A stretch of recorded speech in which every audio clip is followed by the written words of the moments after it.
जय पदगस्तामिति नामिने नमो आचार्य पदाय निताय कृपपदाय गौरगन्धर्वदाय जगन्नाथाय नमो विष्णुपदाय कृष्णनिष्ठाय भूतले श्रीमते भक्तिवेदांत स्वामिनिति नामिने नमस्ते सरस्वती देवी गौरवाणी प्रसादिने निर्विशेष शून्यवादी पश्चात्पदस्कारिणे जय श्री कृष्ण चैतन्य प्रभु नित्यानंद श्री अद्वैत गदाधर शिवासादि श्री गौर भक्तवृंद हरे कृष्ण कृष्ण कृष्ण हरे हरे हरे राम राम राम हरे हरे मुकंदर दिवाचालं पंगुलं हृदिगिरिं रत्तिपातमहं निशिगुरुकारिणं श्री चैतन्य स्वरूपमानन्दमाधव।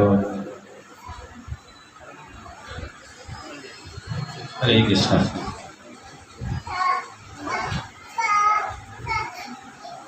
तो हमारे परम आराध्य गुरु महाराज हिज होलीनेस जय स्वामी गुरु महाराज, जो कि इस पतित धरा को धरा में आविर्भाव हुए पतित जीव को उद्धार करने के लिए इस पृथ्वी में प्रकट हुए हैं। क्योंकि प्रभुपाद कहते हैं कि जितने भी महाप्रभु के पार्षद थे वो सारे भारतवर्ष में भर में जहाँ जहाँ आविर्भाव हुए हैं प्रभुपाद उन सारे पार्षद को इकट्ठा कर तो महाप्रभु की जो आंदोलन है हरे कृष्ण मूवमेंट उसको साकार करने के लिए इकट्ठा किया है।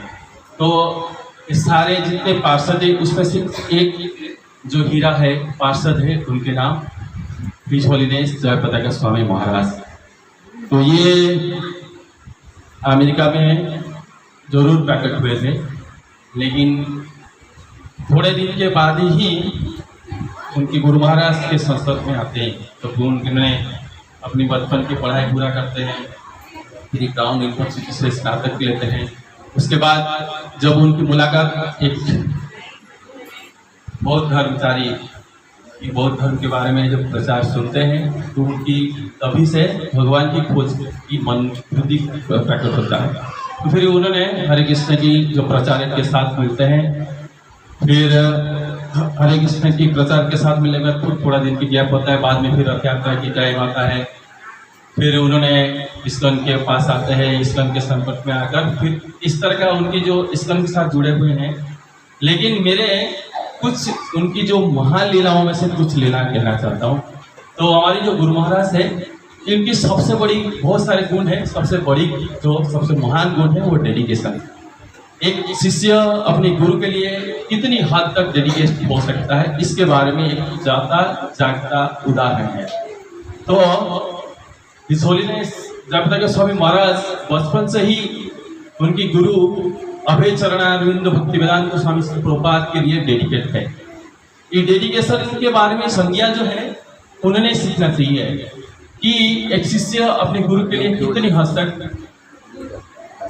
अपने आप को डेडिकेट कर सकता है। जब इस्कॉन की स्थापना हुई उसी वक्त मंदिर बनाने के लिए, प्रचार कार्य के लिए, पुस्तक की वितरण के लिए, पुस्तक छापने के लिए, ये बहुत सारे कार्य के लिए पैसा जो लक्ष्मी की बहुत जरूरत पड़ता था।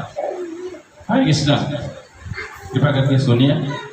तो मैं बहुत ज्ञानी तो हूँ नहीं, लेकिन जितना सुना हूँ पढ़ा हूँ और गुरु महाराज के बारे में ये कहना है कि जितने सारे आज मंदिर देख रहे हैं हम, हमारी इस्कॉन की संस्था देख रहे हैं, हमारे इस्कॉन की जो पुस्तक के ग्रंथ देख रहे हैं, ये सारे जो आज देख रहे हैं उसके पीछे की जो बैकग्राउंड है, बैकग्राउंड स्टोरी है, वो बहुत ही परिश्रम, बहुत ही कष्टकर, बहुत ही डेडिकेटेड, जो सोल के दिए हुए मतलब क्या बोल रहे हैं आपको, डेडिकेट सोल के दिए हुए अवदान है।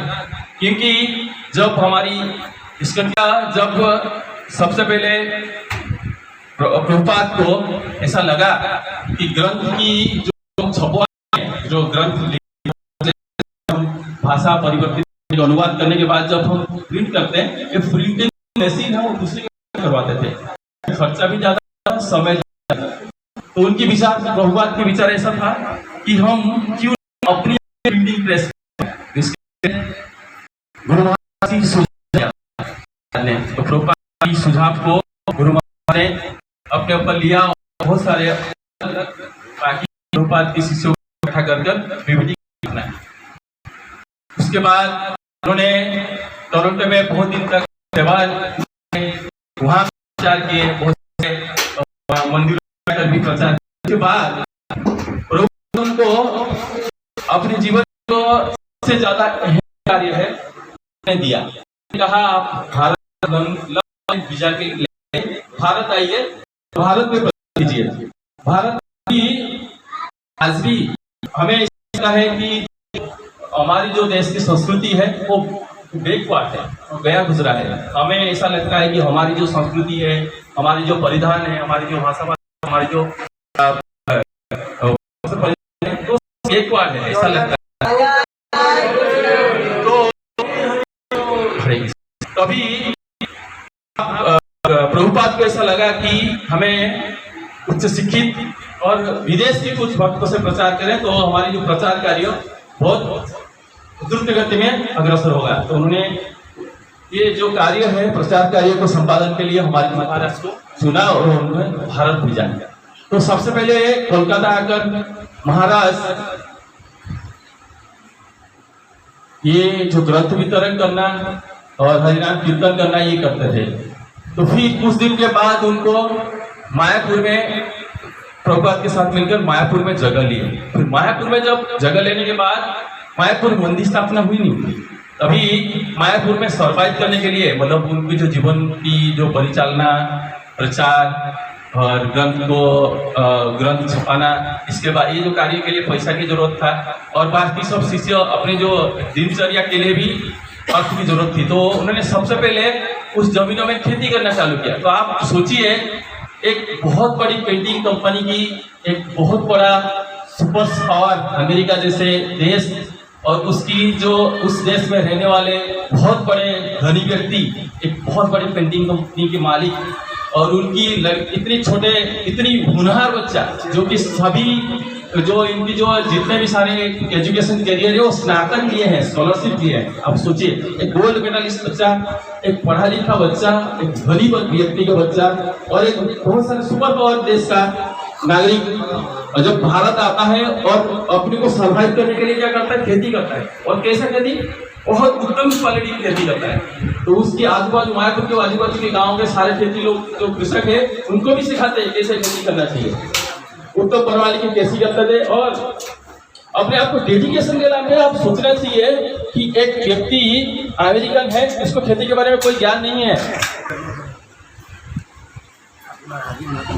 उन्होंने खेती तो सीखी, साथ में दूसरे कृषक लोगों को भी खेती सिखाया। और ये उन्होंने कहा, कहते हैं अपनी जीवनी में, बाकी सारे में सुना हूँ कि कभी खेती करते थे, एक सब्जी को एक खेती में एक सब्जी उगाते थे और उसी सब्जी को कई महीनों तक खाते थे। आप विचार कीजिए, एक सब्जी हम अगर एक टाइम में खाते हैं तो नेक्स्ट टाइम सुबह खाते हैं तो शाम को हमें वो पसंद नहीं आता है, हम दूसरे टाइप के चाहिए।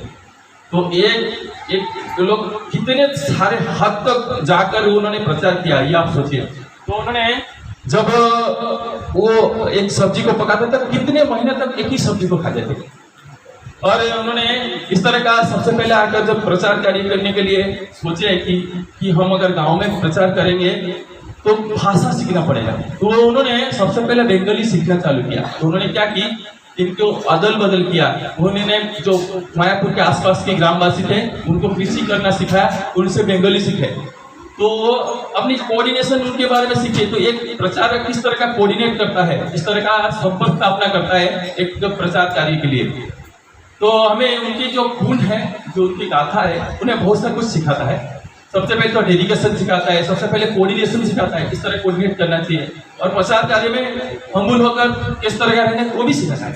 तो हमें महाराज इस तरह का अपने जीवन में किस तरह का उन्होंने प्रचार कार्य के लिए भाषा सीखे, प्रचार कार्य के लिए खेती किए, प्रचार कार्य के लिए बीपीटी की स्थापना भी किए और प्रचार कार्य के लिए 12 घंटे की ड्यूटी, 8 घंटे की ड्यूटी करके उसमें वो पैसा से प्रचार कार्य के लिए भी उनके गुरु महाराज को देते थे। तो एक बार एक कथा है कि उनके डेडिकेशन में ये भी आता है। एक बार प्रभुपाद प्रचार करने एक कथा कर रहे थे तो महाराज जाकर प्रणाम करते हैं। तो महाराज प्रणाम करके उनकी गुरु मंत्र बोलते हैं कि नमो विष्णुपादाय कृष्ण विष्टाय भूतले श्रीमती भक्तिवेदांत स्वामी नामिने नमस्ते सरस्वती देवी गौरवाणी प्रसादिने निर्विशेष शून्यवादी पाश्चात्य देशता है।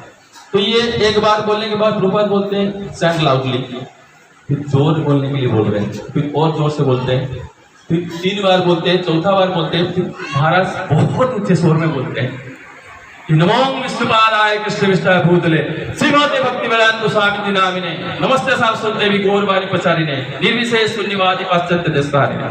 तो फिर प्रभुपाद बोलते हैं कि ये जो है ये हम्बल ओबेसेंस है। तो ये जो है तो हमारे लिए कितनी डेडिकेट है, इससे ये साबित होता है कि मैं जो बोलता हूँ वो तुरंत सुन लेता है। एक बार इस तरह का चैंट कर रहे थे महाराज, हरे कृष्ण कृष्ण कृष्ण हरे हरे हरे राम राम राम हरे हरे, ऐसे ही बहुत जोर से चैंट करते हैं महाराज। बाकी जितने शिष्य अलग शिष्यों से थोड़ा ज्यादा लाउडली चैंट करते हैं। फिर भी महाराज को एक बार इस तरह चैंट करते करते चल रहे थे तो महाराज को प्रभुपाद बोलते हैं, जब जय बोलाते थे आज से तो बोलते जय चार लाउडली, उसको और जोर से चिल्लाते हैं, जोर से अब हरिनाम लेते हैं।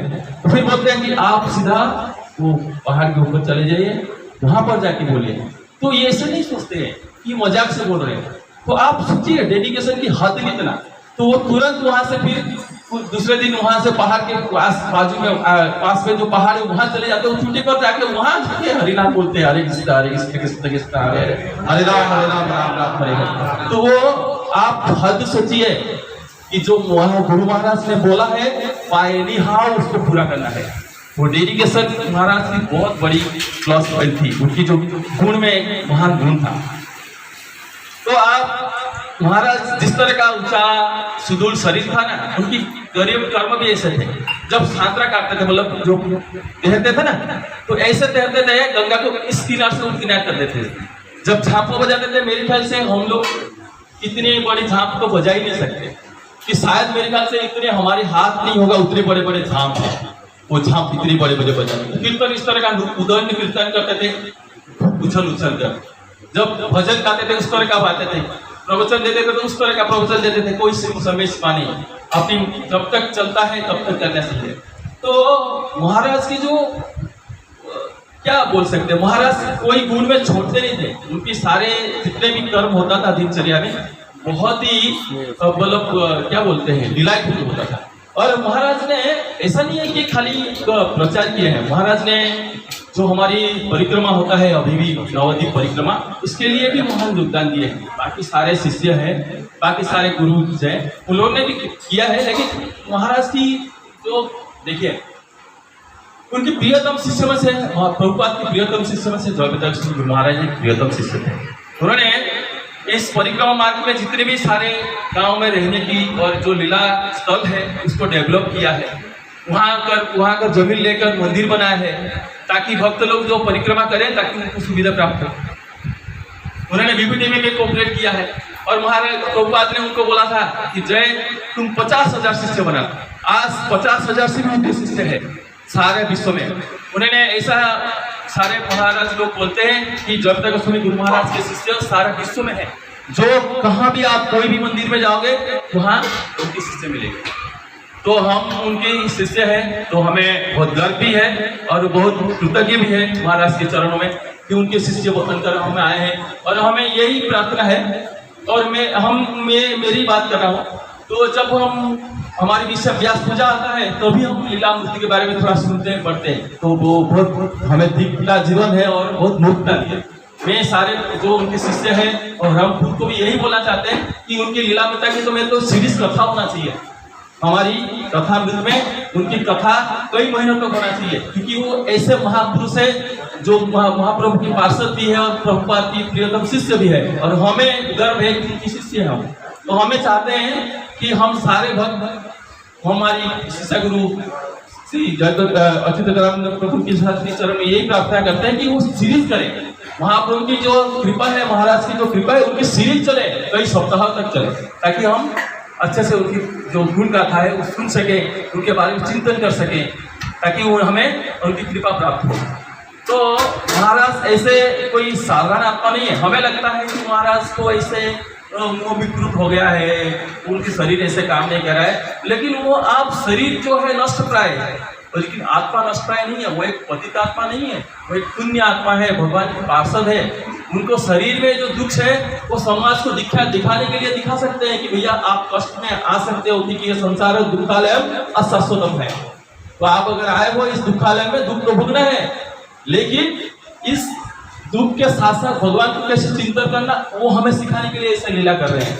तो हमें लगता है कि आप ही गुरु है इसलिए बोल रहे हो, तो इससे इसका बहुत सारी कथा है। पांडव लोगों के पास भगवान साथ में थे, फिर भी बहुत सारे दुख था, क्योंकि लोगों को दिखाने के लिए ऐसा है कि भैया हम अगर इस दुखाल संसार में आए हैं तो दुख तो होना ही है, दुख के साथ साथ हमें क्या करना है, भगवान की अगर प्राप्ति करना है तो गुरु और भगवान की जो कथा शास्त्र में उल्लिखित है उसको मानना पड़ेगा, उसको अपनी शरीर अपनी ज्ञान में अंतर्निहित करनी पड़ेगी, तभी हमें कृष्ण की प्राप्ति होगी। तो हमें यही बोलना चाहते हैं कि हम गुरु महाराज के सारे जो लीलामृत की कथा है, बहुत सारे ग्रंथ लें, बहुत सारे वीडियोस लें, उनको सुने, बहुत सारे कथा MP3 से उनकी के बारे में सुने, महाराज की कथाएं के सुने और उनकी लीलामृत की कथा सुने। और हमारी जो अच्युत रामेंद्र प्रभु है हमारी शिक्षा गुरु, उनसे भी प्रार्थना करते हैं उनके वो और कथा करें महाराज के बारे में, देखिए हमें बहुत ज्ञान मिले उनके बारे में। तो हम यही समाप्त करते हैं और ये प्रार्थना करते हैं कि हम और शक्ति प्राप्त हो, और अगर प्रचार कार्य करना चाहते तो हमें बुद्धि मिले, ज्ञान मिले, हम शास्त्र पढ़ें, देखिए और दूसरा प्रचार करें। और प्रभु जो गुरु महाराज की जो प्रचार कार्य का सबसे मेन गुण था प्रचार कार्य करना, ग्रंथ छपाना, प्रचार करना, तो ये प्रचार कार्य में उनकी सहायता कर सके, यही तो हमारे जीवन धन्य होगी। हरे कृष्ण।